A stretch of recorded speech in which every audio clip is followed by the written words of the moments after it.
There were highs, there were lows, but ultimately the Bears are 2-2 coming out of the month of September, and now the real journey begins. Nick and I take a look at the last game against the Rams, the upcoming game against the Panthers, a look forward at the schedule to come in a short version as I try to gut out a nasty sickness on this episode of Bear With Us.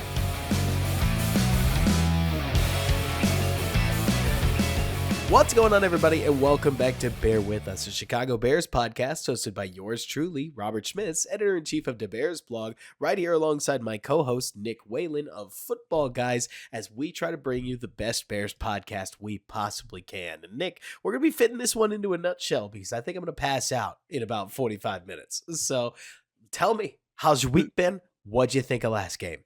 So this is basically Michael Jordan in Utah, right? The flu game we thought, but then The Last Dance comes out and it was bad pizza, it was food poisoning. But Robert's gonna, I mean, Jordan had a good performance there. I think that people still need it from you, man. I remember the Dirk Nowitzki flu game that won the 2011 title not too long ago. And it's funny, right? Because in these games, you go back, you realize the player doesn't play that well. They just played at all. And they did something, even kind of resembling what they dealt with. But I can't remember. Wow. Was Jordan's flu game unreal? Yeah, he did really well. I mean, he just looked like he couldn't put it together, and he still put up 30 plus. All right. But going back further, some older Bears fans will remember this one. Walter Payton, I believe it was 1977, 275 rushing yards, and that was then the record until Corey Dillon broke it. So, and he had a flu and was sick and wasn't sure if he was going to play. So, in the corner, our YouTube section in the corner, that football is signed by Walter Payton. I met him when I was four or five. So that was a cool day. So speaking to the game, I literally like probably 15 minutes before we were going to go on here, I got done with I did about half of the all 22 yesterday and half today, because without me and Robert watch it, y'all, I watch it play, then I go back, watch it, go back, watch it, go back, but then watch the end zone, watch it. Like, it takes a while to go through it, but just the overall thoughts. The offense, I think, settled down in the second half because Waldren started doing a lot more max protect pass patterns with only 2 or 3 guys going out, a lot more split zone runs. And so that would have Cole Kmet coming all the way across the formation behind and kicking out the backside D end, and things of that nature. I thought in that little more downhill running game, I mean, unfortunately, they looked a little smoother without Tevin Jenkins. I know he didn't practice today with the ribs, but overall, I thought they added some motion as well, a little tempo, and they just looked smooth and efficient. Caleb, I know there's some narratives of him, passing up some deep shots, which he did. There were 2 to Rome. The one where it was deep down the field, there was going to be some pressure, and he decided to check it down to Swift. The other one, I was a dig. That one bothered me a little bit more. But overall, I thought he just tried to distribute and try to not take sacks. I don't know if that's because the Bears were up, and he's like, "Hey, let's stay ahead of the chains." I wish he would get a little bit more depth on his screen game to Swift, because he just keeps getting decked and like getting it out. He's getting lit up.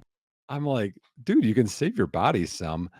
I think Nate Davis is better at lateral run blocking than power run blocking, and better in pass protection. And Matt Pryor is better at power stuff. So we have 2 different guards right now, good at 2 different things. So we'll see how that'll come together. Coleman Shelton, I don't think, is the answer. And I think that's about it offensively. Anything else you want to talk about through offensively? I think the most important thing that I wanted to say, so look, I got through my all 22 review. I try to watch the game before I check my work, but then I go check my work with the internet's quarterback coach in JT O'Sullivan. And so he saw some of the same things I did. I'm generally a little more lenient towards most quarterbacks, to be honest, than JT is. That's what comes with the territory when I'm a fan on the internet, and he is a former quarterback. But a lot of the turn downs and things that we saw, they're on the tape. They're pretty clear where you go, ooh, that's an open receiver. What happened? And yet, Nick, I got to be real. Like, let's take a step back here, okay?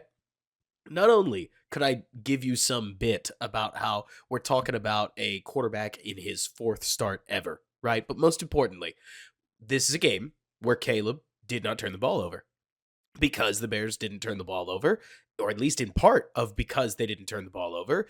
They won the game. They come out of September with a 2-2 record, kind of by hook or by crook, that they desperately needed to come away with. And I can't help taking a step back, Nick, and saying, okay, you definitely did not hit all the haymakers that you wanted to. You definitely didn't attempt all the haymakers that I would want you to. But we tried to thread 2 corner balls into DJ Moore. We did thread a back of the end zone ball to DJ Moore. We got a ball up and down over a linebacker into what effectively is one patch zone between 3 defenders to Cole Kmet. And yeah, I'd love for the deep passing game to come online too, but it's funny. You go back, you look at rookies throughout history. Josh Allen was like 20% on his deep ball attempts. Plenty of other rookies that do not come to mind, unfortunately. I think Kyler Murray was one of them, and Baker Mayfield had a surprisingly similar opening if you take a look at his first 4 games as well. This stuff takes time, Nick, and I feel like, am I allowed to bring this up? We don't have to go through the whole thing. I know you've got opinions on it, and I don't want to go there. You'll know what I'm talking about when I say it. Yeah. But I feel like there's a lot of consternation coming from the how and the process that's really being amplified by Justin Fields looking like a smoothed out version of what we saw in Chicago, and Jaden Daniels running an offense really, really well that Cliff Kingsbury has designed to fit around what he's good at. And I think Caleb looks just fine. I told you that I thought it could take 8 to 10 weeks for Caleb to really put it all together back in July. And what do you know? We're right on schedule for probably about that. But I almost feel like, am I allowed to say this on a podcast, Nick? We might actually have the magnifying glass set a little too close to the source. Take a breath, step back. He's averaging 196 yards. He just had his first game with a touchdown pass without a turnover, and we are making progress towards the quarterback that we expect to see, and we're seeing a process play out that, yeah, I'd love for him to attempt all those deep passes too, but also on both of those turndowns, he did immediately find his check down and create some positive yardage. Floosball won't work forever, and I don't think you or I think that that's going to beat the Packers, but they weren't playing the Packers. They were playing the Rams, and it was good enough to beat the Rams. It will be good enough to beat the Panthers. It will be good enough to beat the Jaguars. It'll probably be good enough to beat the Commanders. So just take a breath, right? Yeah. No, and I'm with you because, again, my fault and your fault. I think our expectations were a little too high. Now, again, I will say this, that I think that the offense was running more smoothly and looked better with Keenan Allen out there. And Keenan Allen, y'all, I thought he looked good. He looked different than he did, I think, in week 1 and in preseason. So, and actually, when I look at the practice report today, Robert, Keenan Allen is not on there. He was a full participant. So to me, that means that foot is better and that 2 weeks off helped. But again, if you have Keenan Allen for 2 weeks against those other 2 teams, I think we have a little bit different functioning offense. I do want to note one thing. The deep ball to Rome in the end zone, where people are like, oh, he overshot him. That was pass interference and was not called. And I think that Rome doesn't catch it either way. So I will say, I think that he overshot Rome and DJ on both of those. But I do think that one was looked a lot worse because of pass interference. The other one, I think DJ settled. So that'll come together. But again, y'all, deep passes, they get completed at maybe a 50% rate on the high end anyway. That's a low percentage pass, just like, and I'm not sure if you're a golfer, Robert, right? People that bust out their driver, that's going to be your least accurate shot. And then you're going to get your long irons, then your short irons, and you're putting from there, and those are going to be more accurate. So that just comes with the territory and comes with a young guy. Ooh. I think he looks super calm in the pocket, sometimes probably almost too calm, Sometimes Robert. a little too calm. but I like how he settles down in there and he still delivers a football when he needs to. Okay, I'm going to chain off this golfer analogy a little bit because I've got something. Uh, I've always heard that you drive for show, you putt for money, right? Hmm? And in that same way, when I look at Caleb's game, okay, Robert, why do you sound so calm? Nick, why do you sound so calm? Let me tell it to you very straight. It's because in the NFL, you win in the short to intermediate game. That is the putt. The long ball helps you. If you can cash in on a massive play down the field, you can flip a game script. No doubt about it.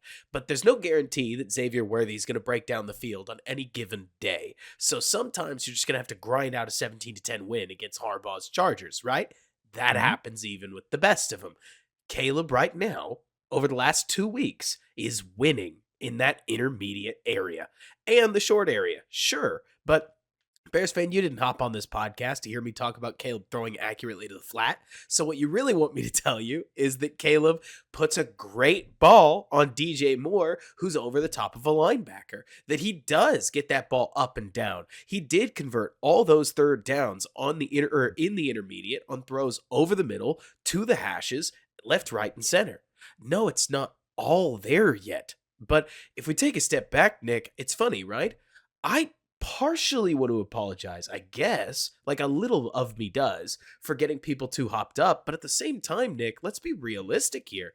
Rome Odunze is showing the ability to take. This is something He looks so good, Robert. first time I saw Rome Odunze put a double move on a guy and get wide open down the field, I was like, oh, it's a double move. That's just really easy.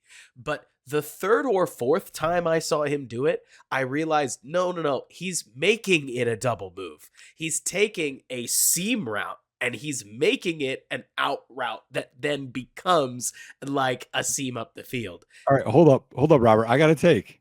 I know Give it I to know me. you got one, but I have to cut in here because I don't know where you're going, but I think Rome might be our best receiver right now.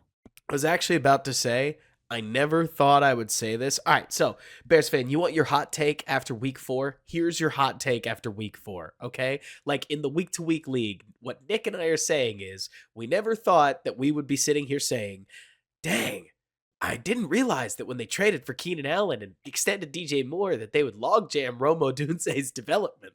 But here we are, because this guy might be the Bears wide receiver 1 outright, and we got to share targets because Yep. we got Yep. enough guys and everybody's got to eat. Did you see the so I mean, one, he just gets open, I think, a lot more. More explosive, better route runner that I kind of anticipated out of college. Robert, did you see the third down sack when Rome's open across the middle? Yes. Yeah, Yes. it's there Brutal. too. So like that's it. Like when you need him, he's open again. So um I Rome's I'm feet still look cleaner, to jump yes. in on what you're saying. At Yeah. Washington, he wasn't getting out of his curls this cleanly. Like his stop routes, to use a silly example, but this is something, Bears fan, that if you can get your hands on any Washington All 22, you'll see this very quickly. Rome kind of used to stop like Equinemius St. Brown.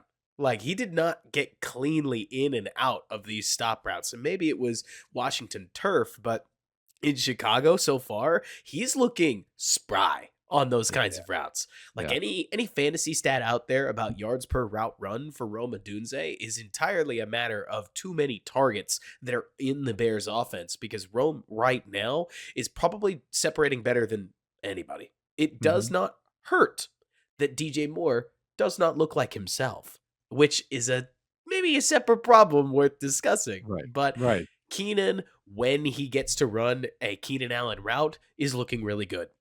Rome's Well, looking good on the majority of routes. What I'm sitting here saying, Nick, is not, oh, the Bears are just going to turn it on and go crazy. But it's not out of the question yet. Like, no. I think it's just not too long. And Bears fans, when I say that, I mean it could be another month. But Nick, eventually the power cord is getting plugged in to the power Yep. source. Like, Yep. eventually this thing is going to come online. And when it does, I wouldn't be surprised if you get a couple of passing performances that, well, they weight the average a little differently. Yes. You know what I Yeah, mean? just like against the Colts. The also you didn't even mention again on the all 22, it pops out of man, Cole Kmet is just a lot quicker, a lot more flexible, better out of breaks. I will say too on tape, and this is sad because I like this guy. Mercedes Lewis is just not the same player as he was even last year. I know he's 39, He's a 40, man. y'all. He's I get it. 40. But last year he was better than he is now. All right. Well, we're not going to cover a lot of this game. I want to switch to defense quick, unless you have anything else offense or no. The only thing I want to throw in there is a Seahawks follow that I have on Twitter specifically said about Shane Waldren. He's not the world's fastest problem solver, but he generally gets the problem solved. And as much as we would whine, Luke Getsy, for as good as Luke Getsy's run game could be, we would still be trying to force the ball to Gerald Everett because Luke picked his guys and rode with his guys. In Waldron's case, you do not need to give this guy a round of applause. I think you'd agree with that, Nick. But there's no doubt they're working hard to throw everything at the wall for the run game. They are figuring out what personnel packages work for them. DJ and Rome darn near didn't come off the field. Cole Kmet has reassumed the mantle of tight end one. The Bears are getting to the best version of themselves in a week by week process that feels almost linear. So it's not that you need to immediately say that, I don't know, you're not trying to write an apology letter to Shane Waldron because he may have messed it up originally and now he's finally getting it right. But what matters here is that when the Bears play the Packers, they have a team that can potentially beat them. What they do over the next couple weeks, the results matter. But the process didn't matter near as much as the win or the loss did because you got to build up to get to the point where you can take on the Vikings, take on the Lions, take on the Packers.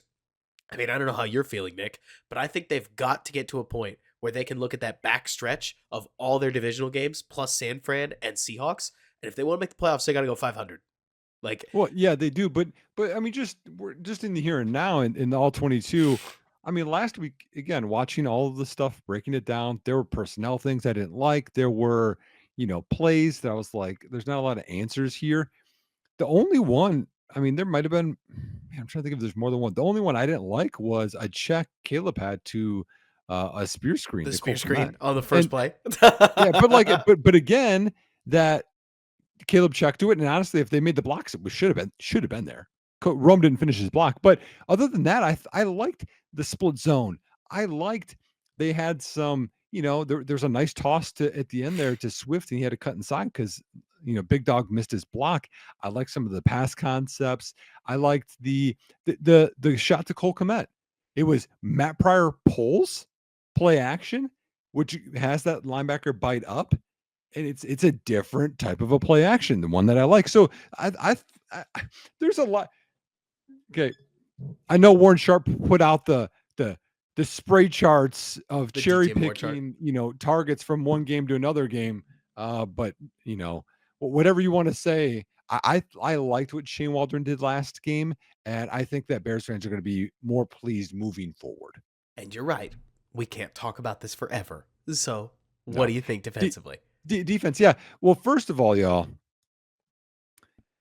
man, I love what Sean McVay, Matt Stafford do. I mean, they're just elite at what they do.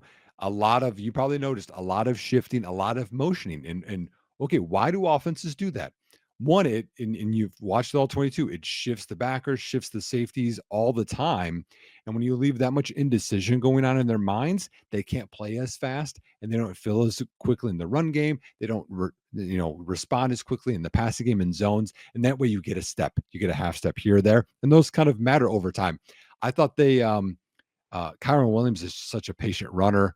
I think all of the motion and the shifts helped him get more yardage. Man, they hit so many inbreakers. It was unbelievable the amount of inbreakers that they had. It was short passes, inbreaking routes, and running the ball. And it was super noticeable when Andrew Billings, Javon Dexter, Montez Sweat, when they took a break because it was about 8 to 10 yards of run. And then they came back in and it wasn't as much in the run game, but it's like, I know they rotate a bunch and they did it apparently almost like line shifts in hockey. It's like, okay, you guys are all out.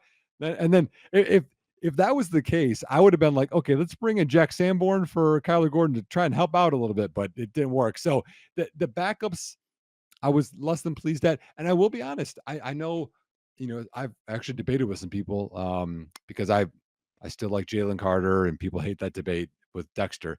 I thought Javon Dexter did not have a good game. I thought he got moved a lot in the run game. He tries to go quickly and shoot the gap. And again, you have to resist pressure and make those holes smaller. And he made them huge at times. And that's something he needs to grow from.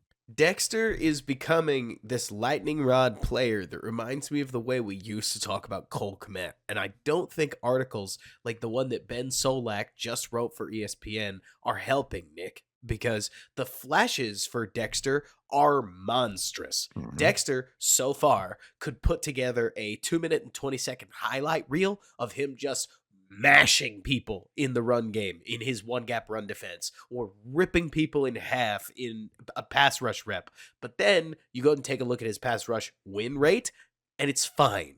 And you look at his run defense, especially when he's against a double team, and it's fine. I think that there's a lot to be excited about with Dexter, but we're not done. And more than likely, I don't know how you're feeling, we're trending towards a double out of the second round. The kind of pick that you're very excited exists, but Yep. he's probably not going to be a top 10 3-tech in the NFL, and that's fine. There Yes. aren't many of those. Like, No. I don't know. I get the joke here, everybody, but I don't know if there are 10 top 10 3-techs according to what we would consider the definition. Right. Like, Right. Yeah. it's a hard position to fill. So Mhm. I'm with you in general. I mean, you're never gonna get Jalen Carter's Georgia tape out of my mind, even though he does kind of seem like a malcontent on the Eagles right now, which I have no idea how that would play with Chicago. I mean, he's the second best PFF pass rush win rate D tackle, but everyone wants to look at sacks, which we know Well, is I not. also want to care about run defense. Like, you can't Yep. just do one or the other. And I don't know how Carter's defending the run, but I know the Eagles are getting pieced up on defense. But this isn't an Eagles podcast. No. The other thing that I did want to say, just to piggyback off of what you talked about, everybody take a breath. Take a breath. What did Matt Stafford do that really impressed you? He played with conviction. How do you develop that conviction? You've seen these defenses before. Matt's been in this league for 15 years. He's played in Soldier Field, I believe now 12 times. I mean, that's just one stadium. He has seen a 4-3 defense. He has seen a rotation to cover 3. He has seen the safety dropping all the way from deep into a lurk position. He's seen that safety drop into a sky position. He's seen all of it. So yeah, when he knows it's open, he's ripping that ball come hell or high water in a way that Caleb, who has played at Soldier Field twice, and that's his home stadium, just hasn't yet. Like, are you shocked? Take a step back, everybody. Take a look around. Are you shocked that the best players in the NFL right now are at least Mahomes' age, but right now we're seeing a resurgence from guys like Sam Darnold, Geno Smith. I'm going to throw in Andy Dalton because I like him. Baker Mayfield, guys that have been in this league. It's hard. You can't fake experience. I mean, Stafford was dealing. He had one pass, y'all, with Dexter in his face, a half step away from hitting him, and threw it around him to a dig. It wasn't dagger because it was the slot that ran it. It was Tutu Atwell, who, again, having these guys beat them up was just sad. It was a massive completion. You were talking about how many like seasons and things Stafford has seen. Robert, Matt Stafford is so old that I coached against him his first game in college. That's how old this guy is, okay? Because we all know how old I am and how many Bears games and stuff I talk about. Okay? That's how old he is. More negative, though, okay? I thought that all of the shifting and motioning, I thought it made Tremaine Edmonds delayed in his triggering, and sometimes he didn't shift enough and he was out of position at times. And then I'm telling you, Robert, I know he's your guy, and we talked about this on Sunday. Tyreek Stevenson, they're picking on him, and he is not doing well so far this year. I saw one stat where he is one of the worst corners right now in terms of allowing separation. Oh, yeah. I mean, he's struggling. I think a lot of what's going on with Tyreek, this is my opinion, is that they're not playing him in a technique that I think fits what he does. So there's a lot of this where I think he's miscast. And I mean, that's what happens, right? When you talk to an analyst about his guy and the guy is struggling, they're going to tell you, well, they're not using him right. So I know I'm playing into the stereotype here, but having Tyreek sit in these like weight over your toes zone coverages is just allowing so many free releases that I don't think Tyreek needs. When you go back and you look what one of the best stretches of Tyreek Stevenson's career, it's when he got to mix it up on the line of scrimmage and then drop out into zone on other downs. This whole sit back and wait for him is not his game. But moreover, Nick, you didn't ask about whether it was his game. You asked about whether it's working, and it isn't. And No, that's the real not at all. takeaway there. And like you're Not at all. mentioning, I think when an offensive coordinator leaves the picture clear for Tremaine Edmonds is hitting that nail like a hammer right now. But He's so unbelievably fast yes, and quick for his size, y'all. It sometimes I just watch him and I'm like, that's a different cat right there. hmm Like that, he- a true freak. We got to shift gears. You want this to be a quick one? I'm I'm cool with trying. shifting into the I'm Panthers. really Are you? trying to hold my I tongue. know. Are you cool with shifting to the Panthers now? Oh yeah. I mean, hey, y'all, never take a week off in the NFL. Enjoy every week you get. Yeah. Whew, but take a deep breath because this Panthers defense is awful. And if I saw anything in their game against the Bengals, okay, so I am a huge believer, Nick. I love the film. I have never coached, but the emotional highs and low of a season are something that I try to track so that I can try to get a handle on what team are you about to play, right? And this Panthers team looked like they got all of their emotional angst out and took it out on the Raiders. The offense still has some spice to it. I think Mhm. that Canellis and what he's doing with Andy Dalton, that's a good mind with a quarterback that's good enough to make a cup or to make a lot work. But also, they went up against the Raiders and the Bengals, and the Bears are not those teams. So it wouldn't surprise me if as the windows tighten, Andy Dalton may look like Andy Dalton again. I'm Mhm. not trying to say, Nick, that this is going to be easy. But I feel very similarly about the Bears defense against this Panthers unit that as I did to the Bears defense against the Titans unit. Where if you remember, I couldn't shake the feeling that the Bears were going to massively win that matchup and that it was just going to be hard to lose the game if they held up their end of the bargain. No matter what happens on the other side of the ball. What do you think? Yeah, it's I mean, it's just a tale of two things. I mean, if you look at just pure stats, I mean, the first two games with Bryce Young, they didn't hit 200 yards total on offense. Last 2 weeks, y'all, 437 and 375. So most of the time I bring a lot of numbers to this, but like for the offense, I just can't because it's completely different with Dalton. Things are, It's fun. firing I the way like that they Andy. should. Yeah, I mean, and again, I like Andy Dalton, but again, Andy Dalton is limited, y'all. Andy Dalton does not have a big time arm, and he's older, so it's probably a little bit off. Right now, he's dealing. He has the third best PFF grade for quarterbacks, Robert. The Yeah. third best. He's So, playing with the exact same conviction that we mhm, just talked about with Stafford. He's just probably not going to be a Hall of Famer, right? right. So you get a way less toolsy arm, but man, Nick, like people talk about Sunday Open, they talk about NFL Open, and I know you Bears fans. I know all of you have heard people like me and Nick talk about Mitch Trubisky and Justin Fields and how he needs to learn Sunday Open. And therefore, when we say the same about Caleb Williams, you seize up and you freak out and you say, he should know what that is.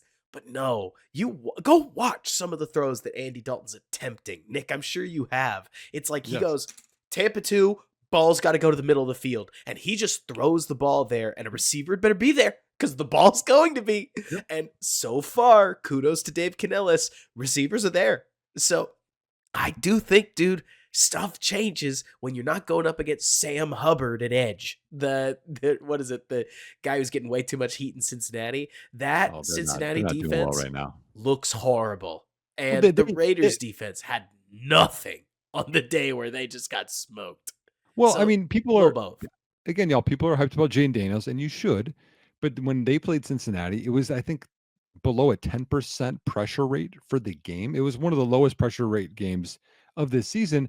And then Cincinnati played Carolina last week and they beat them, but still, like, they gave up 24 points, allowed 375. Like, not a good defense. So let's talk a little bit about their offense. In terms of injury report, this is key.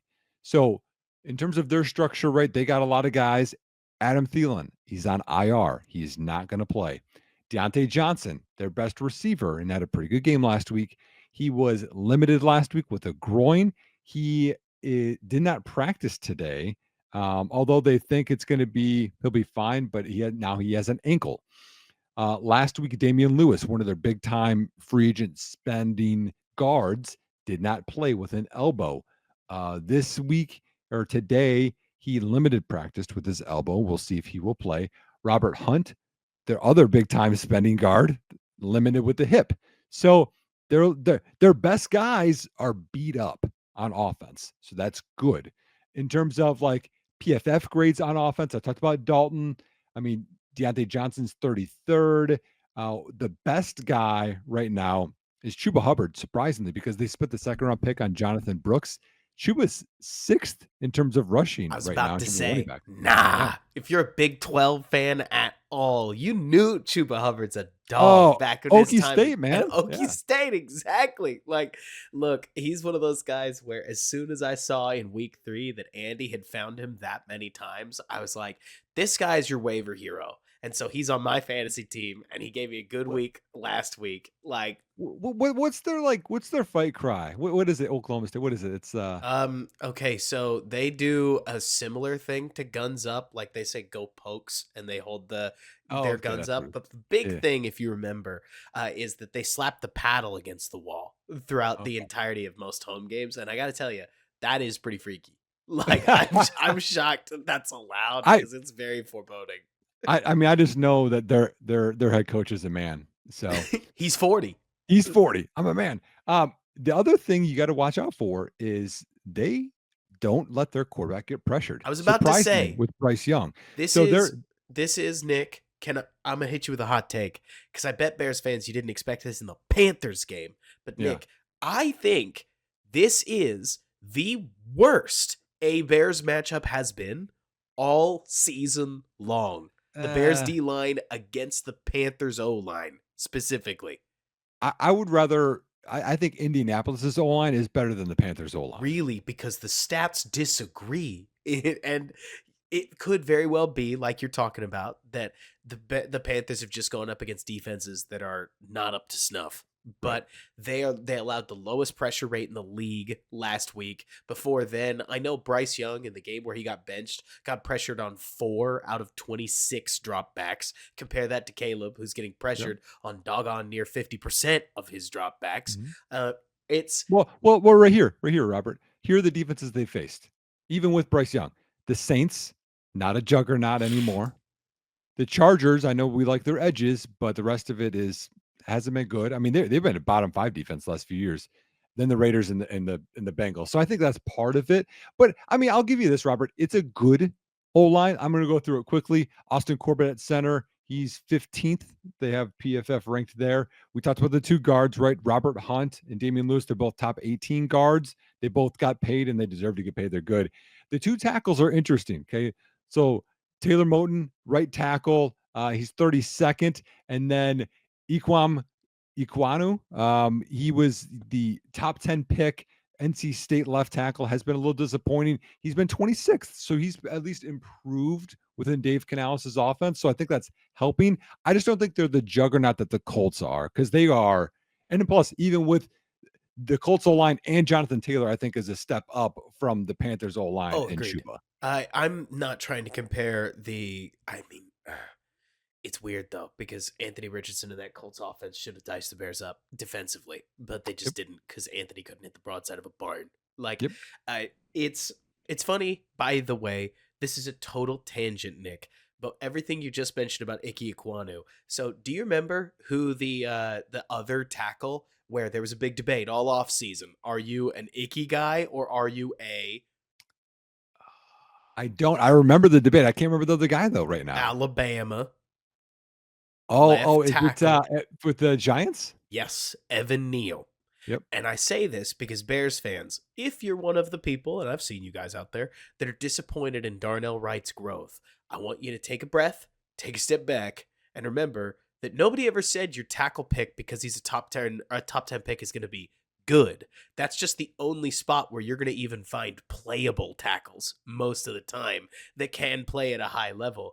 And Ike Ekwonu is by far the better choice over the other guy who I don't think is starting right now, despite being a top 5 pick. No, he was a top 7 pick, if memory serves. And I think Thibodeau was a top 5 pick. But Well, can we look in the same draft, Robert, as Darnell Wright?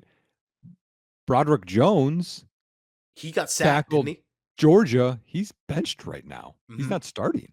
So that was the other guy I had thought about. Is 'Cause Anton I didn't want Harrison to playing tackle decent at ball? 10. What's up? Is Anton Harrison playing decent ball? I'll have to look it up. Paris Johnson is playing ball, but he also got picked like really early. So you sort of shrug your shoulders and go, well, that wasn't really a choice. So Darnell is 48th. I'm going through the list right now. I can't find them right now. Anton Harrison is 68th. Tough.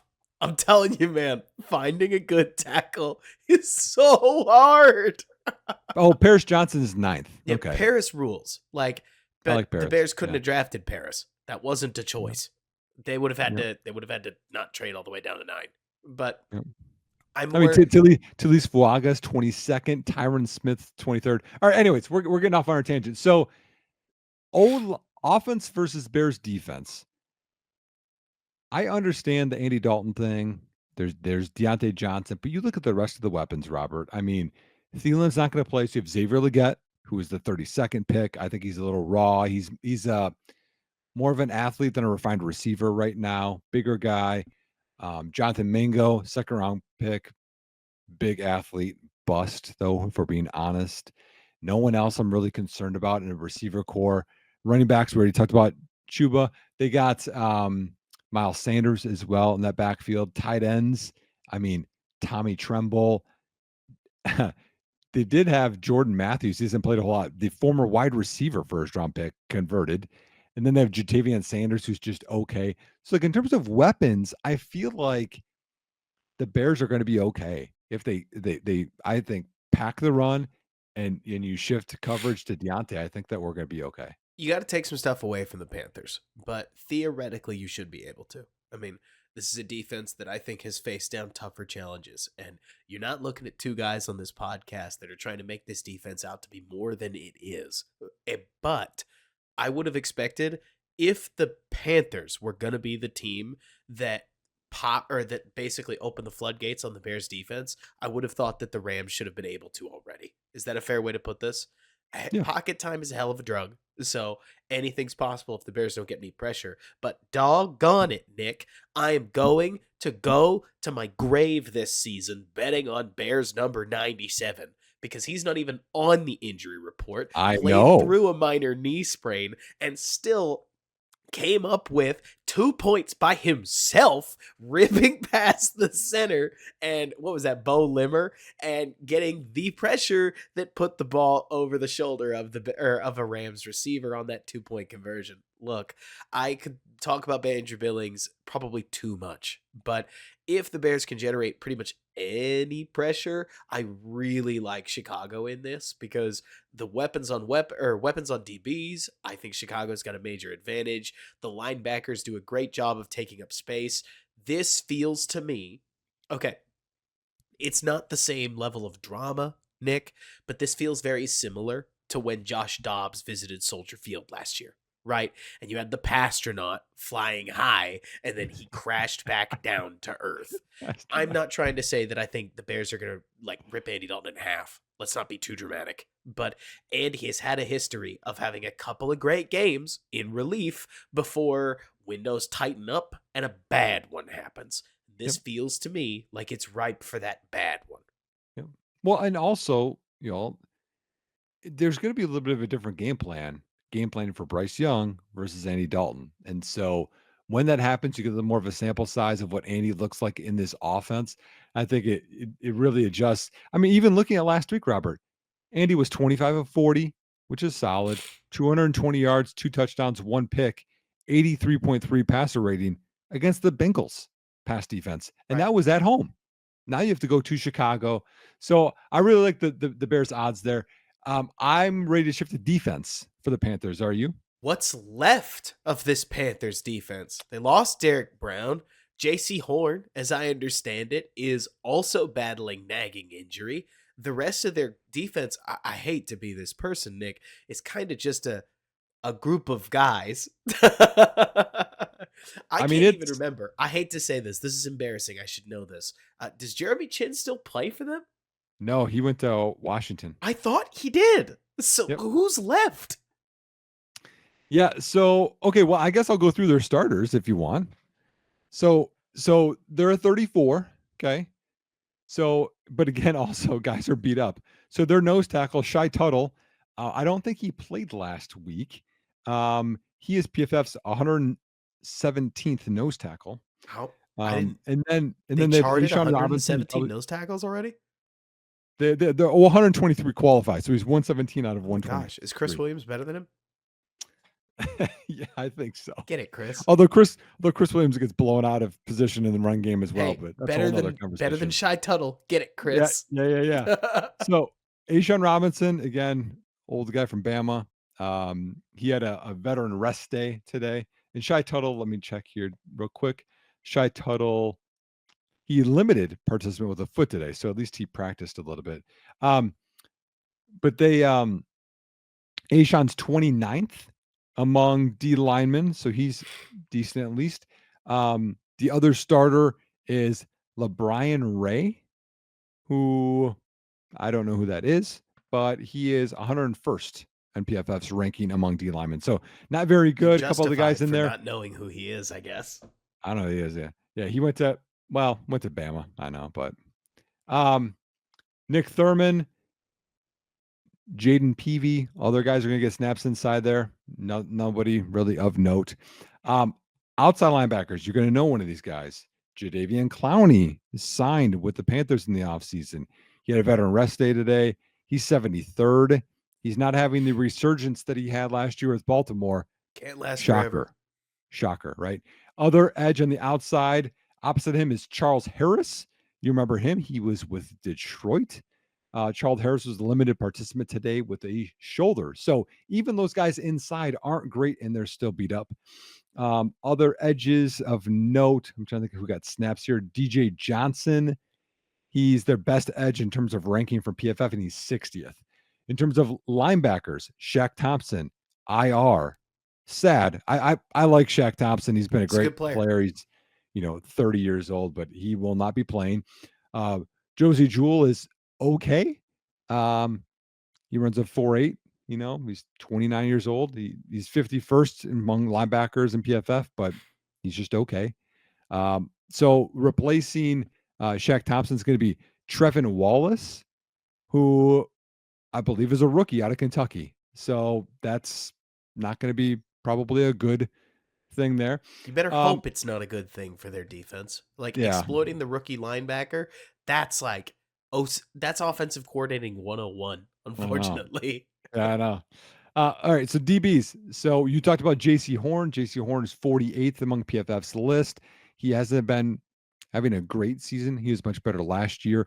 Other starting the outside is Mike Jackson. Mike Jackson's 36th, so they're doing decent, I guess. Both are like longer corners, 6'1". They have a little length to them.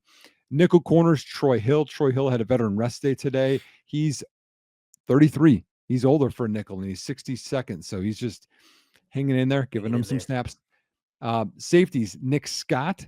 They signed him from Cincinnati. He's 29. Again, a lot of veterans. He's 49th among safeties. And the other starter, Xavier Woods.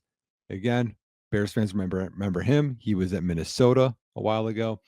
He's 46th among safeties as well. I mean, Robert, the best overall grade on their defense for anyone that has more than was it the 36th? 15 snaps.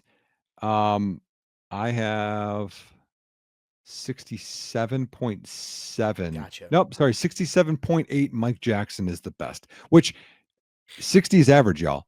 And Jack Sanborn in his 40 snaps is like 90 Yeah, he's elite right elite. now. So I'm just telling you, like, they don't even have an outlier of something like that.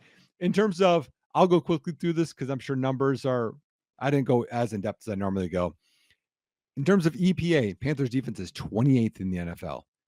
Points per game allowed, 32nd. Points allowed per drive, 30th. Third down conversion rate, 28th in the NFL. EPA with run defense, 21st. EPA pass defense, 29th. Sack percentage, 31st. QB passer rating allowed, 28th. Pressure percentage, 32nd. Hurry percentage, 30th. Blitz rate, 9th. So they still blitz. They don't get there, and they don't get pressure or sacks. I mean, this should be a field day. This is, in my opinion, Nick, love to hear what you think about this. This defense is exactly what happens when you trade the farm for Bryce Young. You just don't have the horses. And the Panthers didn't exactly have a bunch of horses on D line. And the one that they did have, they traded away. And now he's a giant. And so it's tough to me. Look, I never want to overlook a team. But this is the elixir game that Braxton Jones needs, because we didn't even mention that Braxton Jones had maybe one of his worst games as a pro. Like, Yep. going all the way back to his rookie day, or like his rookie year, Braxton Jones looked almost unplayable at left tackle in last game. But this game, you should see him not going up against Jared Verse. And I imagine he'll still get, you've seen Braxton play before. He'll get walked back a couple times now and again, but it should be a much comfier day for Caleb Williams. Dare I say low stress? Because I have to think, Nick, if I was creating a checklist, right, for what Caleb has done so far, we are starting to check off most of the firsts. Win a game in Soldier Field. We did that week 1. Now in week 4, though, win a game in Soldier Field in part because you did anything positive, right? Separate emotion, separate feeling. So now against the Panthers, my hope would be that 18 in this Bears offense comes in a little loose. I'm not about to pretend that there's nobody to worry about on the Panthers. Like you mentioned, their DBs are better than, or I remember JC Horn. I didn't realize Mike was playing that well, but I still look at this as a defensive line that should struggle to generate pressure. Frankly, the Bears should be able to run on them a decent amount. And because I'm not expecting the Panthers to go blow for blow with them on offense, I would think that this should be almost as easy a game as might exist in the schedule. Yeah. What do you think? Well, this is the game we thought we were going to get from the Rams, but easier because the Rams can generate some pressure and the Carolina can't. So this is sorry, while you were talking, I pulled up this PFF chart. So this is a PFF chart. It has quarterbacks throwing from a clean pocket through 4 games, minimum 75 dropbacks. So you guys know the quadrants, right? Bottom left, bad, right? Top right, the best. Guys in the top right, Sam Darnold, Jared Goff, Joe Burrow, Baker Mayfield, Justin Herbert, Andy Dalton, okay, Kirk Cousins, and Caleb Williams. And Caleb Williams is doing better than Justin Herbert, Andy Dalton, Kirk Cousins, Joe Burrow, Baker Mayfield. In terms of his EPA per dropback in a clean pocket is above 0.4. So if he gets the clean pockets, Robert, he should do well. Plus, as we just talked about, Keenan Allen was a full participant. Nate Davis is a full participant. The only guys are banged up. Quickly through our report here, DeAndre Carter didn't practice with ribs. Tevin Jenkins didn't practice with ribs. Cole Kmet was limited with a knee. Montez Sweat again limited with an ankle. Terrell Smith didn't practice with a hip, and Zach Pickens with a groin. So that's one thing, Robert. We are, knock on wood, every Bears fan, one of the healthiest teams in the NFL right now. Yes, we lost Keenan Allen for 2 games. We didn't lose anybody to a major injury for the year. we, I mean, Jacob Martin, I guess, is on IR now. I saw him get transferred, so my hope is gone. But man, we're a healthy team, and sometimes you just have to get fairly healthy. Yes, Tevin Jenkins might miss a game here. You got Ryan Bates, but like nothing major. A quarterback didn't go down, a star didn't go down, and if you have the injury luck your way, Robert, you're going to get some wins some other teams aren't going to get. So that's another thing that just has me. I don't know. I know Bears fans are like, well, they're 2-2, and man, fire Flus, fire everybody. We have to win a game in the playoffs or whatever. And I'm like, we're on track. And honestly, some other teams are going to be struggling when there's more injuries that happen because they've already lost. Like, look at Green Bay. They lost Christian Watson. Okay. Now all those other three receivers are going to be more tired. They have to play every snap. And what if one of those go down? Now, so like you have the domino effect, which Chicago doesn't have right now. Right. I mean, Nick, that's the thing about standards. You can't move the goalposts. Our aim for the Bears to be very successful this season was for them to make the playoffs.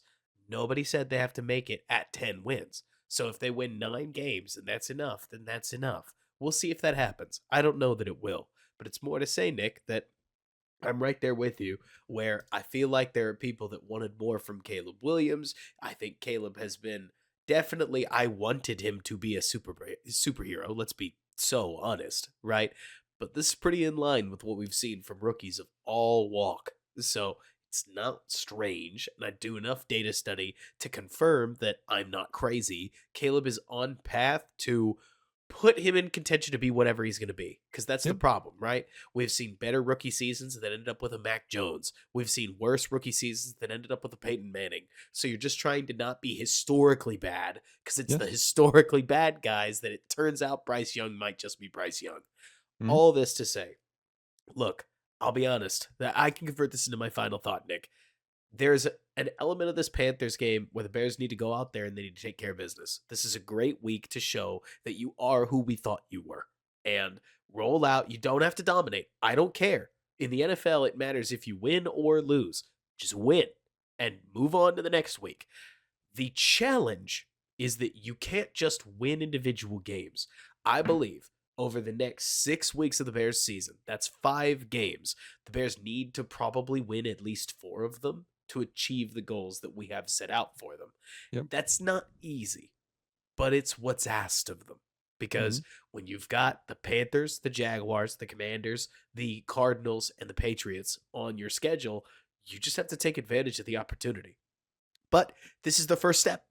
So, kind of reminds me of what we talked about the Bears' potential playoff push that started with Cleveland, started with a big game in Cleveland. This one starts with a big game against the Panthers. You got to take care of business here, and then you got to find a way in London. But we'll talk about London when it's time to talk about London. Here, you got to go out, you got to beat the Panthers. What do you think? Yeah. Yeah. One game at a time. I mean, the other part with this, we have to talk about the elephant in the room. We have to win this game because we want a higher pick in the second round. So this is also, I mean, Panthers fans had this game circled on their calendar. They're the kid that makes the Sir Purr videos is going to make a video about this. Like this game matters more than last week. It just does because Panthers fans have it out for Chicago because they're mad about the trade. They just are. I mean, I, the over under about them talking about the trade on the broadcast. At I mean, least 15 times. yeah, it's going to be multiple times. They're going to talk about Bryce Young. They're talking like they could have had Caleb Williams, like all this stuff. The Bears need to win this game.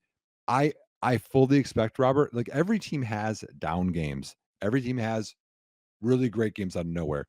One of these 5 games against easy-ish opponents, Chicago's going to look bad because you're just going to have those games where things just out of sync, guys just it doesn't come together. I think even in a bad game against the Panthers, I don't think that we can lose. I think we're too talented. Like Cincinnati isn't a good team. They didn't even win a game and they handedly beat Carolina last week on the road. So I think Chicago wins this game.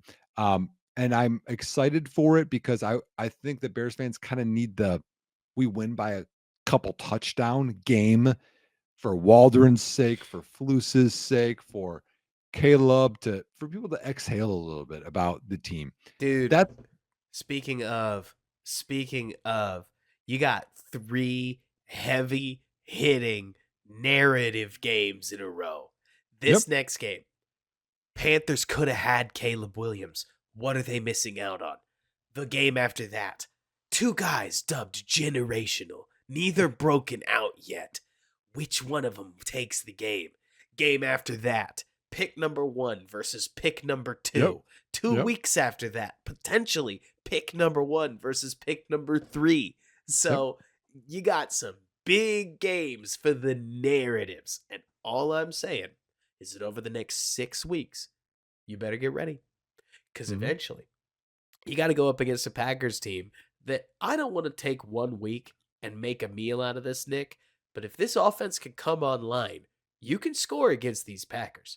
And if you score against these Packers, you can beat them. It's just a matter of, can you do it? And we'll see. Maybe the offensive line is truly a problem that nobody can solve. The Chicago offensive line. Right. But we don't know yet. What's your prediction, Robert? Against Panthers? Yep. I am not going to dish these predictions out often, okay, everybody? But I'm thinking the Bears probably win 30-10. And I think Caleb throws for 3 bills and 3 TDs. Wow. I was going to go with 31-17 and win by 2 touchdowns. Now you outdid me. Well, This I think Andy sees a touchdown throw and he lets that thing rip, and Jalen Johnson takes down the sidelines.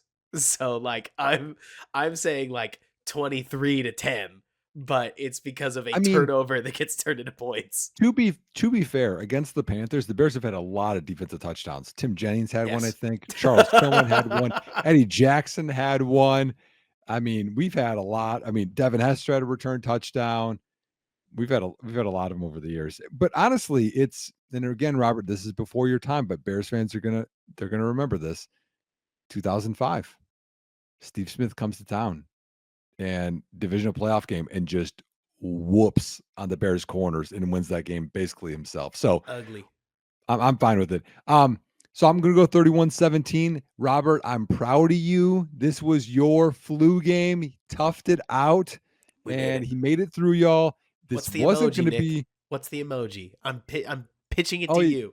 Yeah, no. You pick it this week. I picked apples last week. I know. I was optioning it to you. No, like, it should be like Kleenex, because you got Kleenexes. Fair enough. If you want to get like cough drops or whatever you want over there, you want to get NyQuil. So I don't even know if these are emojis, but that's what Robert's going through. I want game score, and I want how many DeAndre Swift touchdowns do you expect to see?